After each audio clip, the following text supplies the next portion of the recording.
Hi, my name is Tony Van Veen, CEO of Discmakers. Okay, let's talk networking. Everyone tells you as an artist that you've got to do it to get ahead. And if you're like me, the thought of networking usually isn't that appealing at all. For most people like us, networking doesn't seem like fun, it's probably kind of intimidating, and when you finally get in front of a person, it's usually downright awkward. Am I right? Well, I have some counterintuitive networking tips that will hopefully help you relieve some of your networking anxieties. After all, you don't need me to tell you the regular networking tips. You can find those from a bunch of experts just by doing a simple Google search. So let's start with where to start. Artists I know are typically so desperate to make the most of their relatively few networking efforts that they aim way too high. They will go to, say, a South by Southwest and hope to network with, heads of large management firms or directors of A&R for a large label. And in my opinion, that never works. For starters, it's just about impossible to get in front of a person like that or get an intro to a person like that. And secondly, they don't want to talk to you. It's a bit like finding a date. If you're a high school senior and you run into a supermodel, or you get introduced to a supermodel even, she just doesn't want to be bothered with you. So, if I can call it like I see it, as an emerging artist, you are probably mostly a nuisance to that cool indie label head that you just met. And by the way, if you don't think you're a nuisance, then you're definitely one. Look, networking is like dancing. It takes two willing partners. So instead of aiming unrealistically high, aim low. Start with the people you have ready access to, your peers. If you need advice or help or connections, talk to musicians. If you need advice, start with musicians you know. I mean, everyone, even your peers, and even sometimes artists and people with less experience than you, everyone has life experiences that are different from yours and that you can learn from if you only open your mind. So ask other artists you know and talk to artists that you run into that you may not know well or may not know at all. Like if you're the opening act on a bill somewhere and the other bands on the bill are like hanging out and you meet them, it's a great opportunity to do some networking and chat and learn a couple of things and establish relationships. All right, another tip, and this is maybe not that counterintuitive, is go to conferences.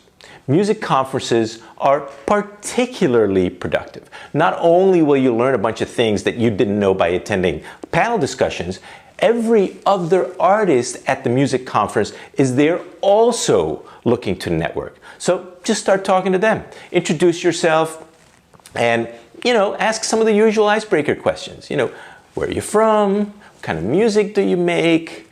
What are you doing about how much do you have on streaming? What are you hoping to get out of the conference? And you'll see the conversation will likely start to flow from there.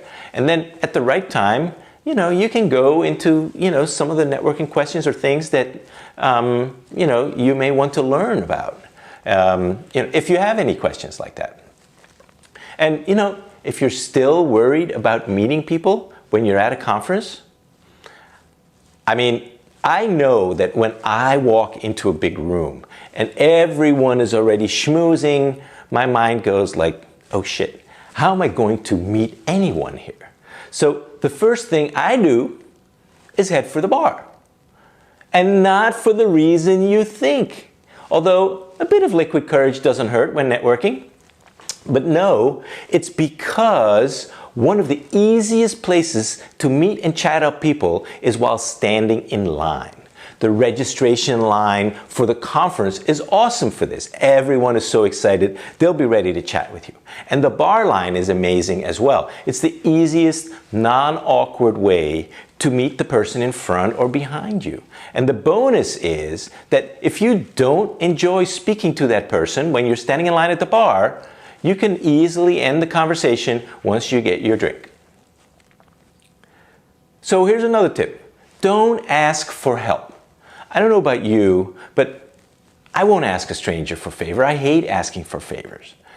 I get questions every week, however. Artists emailing me in response to these videos and like, hey, I need you to find me a manager. I need you to find me a PR firm. How should I promote my music? How do I become successful as an artist?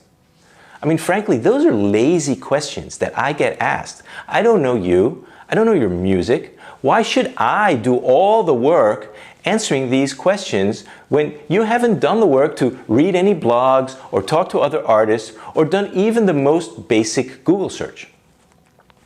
If you can't ask for help, what should you do?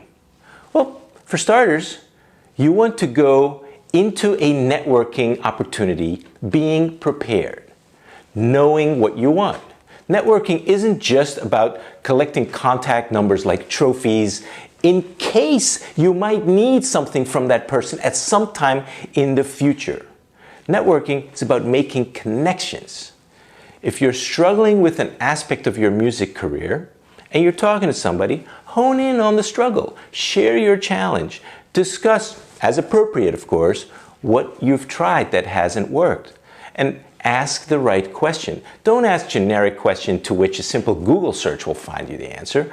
You want to make it specific to your need, and you want to make it experiential, that the person you're talking to can share their experiences so that you can learn from their experiences. Ask, how have you done this or that? Why have you done it like this? People love talking about themselves, and the old cliche is true. If you want to be interesting, you need to be interested. So asking questions is a great way actually to start building and establishing relationships. Instead of asking for help, it's also actually perfectly okay to ask for introductions and maybe resources, like where can I find this or that. Asking somebody, do you know someone who's experienced at PR for independent artists, is not really a burden on them. It gives the other person a chance to respond in one of three ways. Number one, sorry, no, I don't. Okay, no harm, no foul. You're no worse off than you were before. Number two, yes, I know Sandra Jones. She is awesome. Let me connect you. Which is amazing. And number three, as a matter of fact, I do indie band PR myself. And that, my friend, is the best outcome of all. Another great way to ease into networking is to find a connector, a person who knows lots of others and who likes making introductions. Find a connector and hang with them. How do you identify a connector? It's not that hard. You'll be talking to them and they will ask you, do you know so-and-so? And then you'll be talking a little longer and they'll say, do you know so-and-so?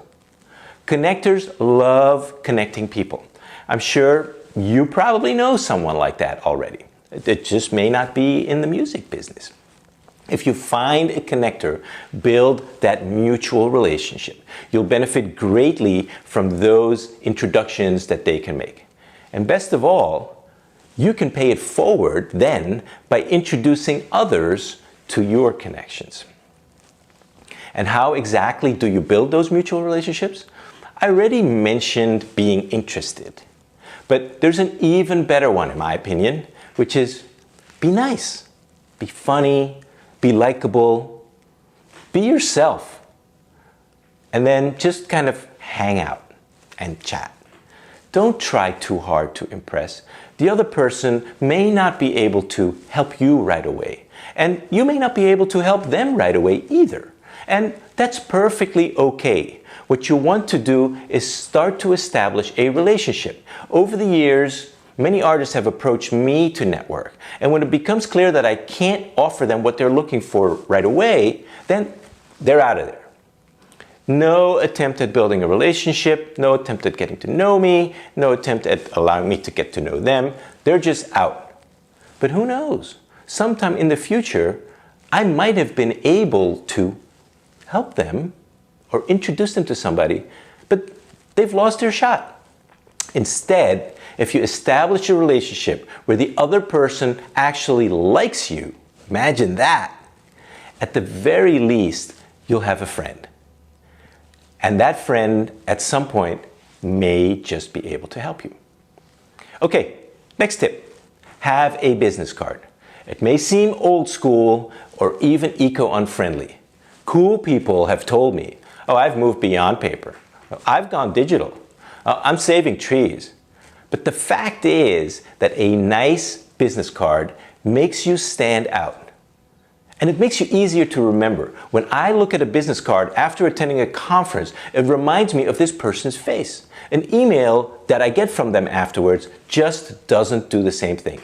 If you hand someone a card, at the very least, they'll remember you later that night when they empty their pockets and see your card before they go to bed.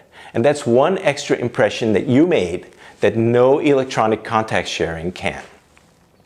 Finally, we live in an era where there is technology for everything, including for networking. So use that technology.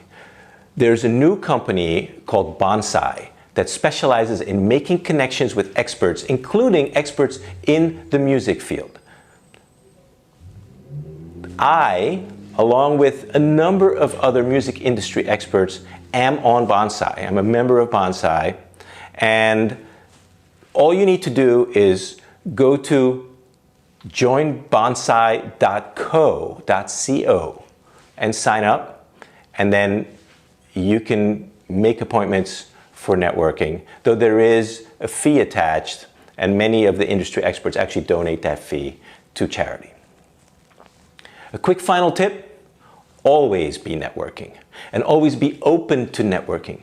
Chat up the person sitting next to you on a plane, or at a bar, or in an elevator. Just be open, be friendly, be the first person to say hi. You never know where that hello can lead. If you have a networking tip, put it in the comments below, and let's share it with other viewers of this video. I hope you found this helpful. See you next time.